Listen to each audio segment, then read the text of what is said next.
നമസ്കാരം. ഒരു മെയ് ദിനം കൂടി, തൊഴിലാളി ദിനം കൂടി കടന്നുപോയി. ഇനിയൊരു തൊഴിലാളി ദിനം കൂടി ആഘോഷിക്കാൻ കേരളത്തിൽ CPM ഉണ്ടാകുമോ എന്നുള്ള ഒരു ആശങ്കയുണ്ട്. ഏറിയാൽ ഒരു 2-3 കൊല്ലം, അതിനപ്പുറം ഒരു മെയ് ദിനം ആഘോഷിക്കാൻ, തൊഴിലാളി ദിനം ആഘോഷിക്കാൻ ഒരുപക്ഷെ CPM ഇവിടെ ഉണ്ടാകണമെന്നില്ല. ആ അവസ്ഥയിലാണ് കാര്യങ്ങളുടെ പോക്ക്.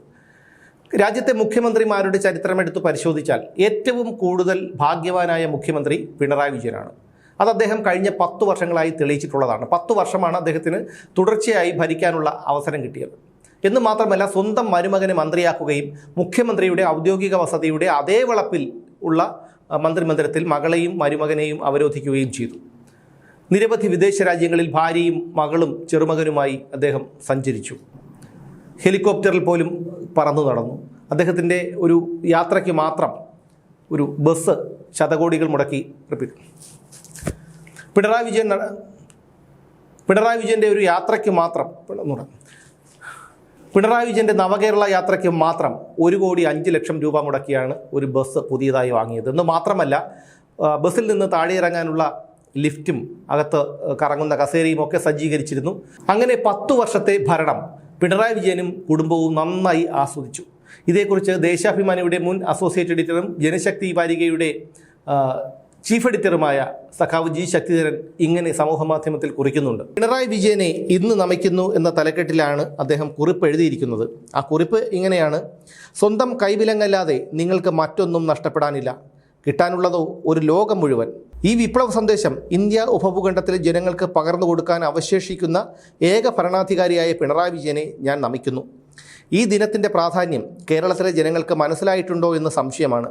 എത്രയോ മെയ് ദിനങ്ങൾ കടന്നുപോയി. അതുപോലെ ഒരെണ്ണം കൂടി എന്നാവും പലരും കരുതുക. ഇത് അസ്തമനത്തിൻ്റെ ദിനം കൂടിയാവാനാണ് സാധ്യത. എൻ്റെ ജീവിതത്തിൽ ഇതുപോലൊരു മെയ് 1 ഇനി ഉണ്ടാകാനിടയില്ല. ഈ ദിനത്തിൽ ചെങ്കൊടികൾ ഇനി പാറിക്കളിക്കുന്നത് കാണാനാകുമോ എന്ന് സംശയമാണ്. ഒരു സമരത്തിനും ഹർത്താലിനും താൻ നയിക്കുന്ന മന്ത്രിസഭ കൂട്ടുനിൽക്കില്ലെന്ന് VD സതീശൻ അർത്ഥശങ്കയ്ക്കിടയില്ലാത്ത വിധം തെരഞ്ഞെടുപ്പ് സമയത്ത് തന്നെ പ്രഖ്യാപിച്ചു കഴിഞ്ഞിരുന്നത് മറക്കാനാകില്ല.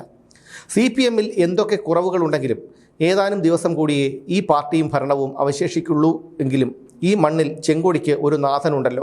അത് കഴിഞ്ഞാൽ മറ്റൊരു ബംഗാൾ പോലെ ശൂന്യതയല്ലേ മുന്നിൽ നിൽക്കുന്നത്. പക്ഷേ പിണറായി വിജയനെ ഇവിടെ പരാജയപ്പെടുന്നുള്ളൂ. ഈ മഹത്തായ ദർശനം പരാജയപ്പെടുന്നില്ല.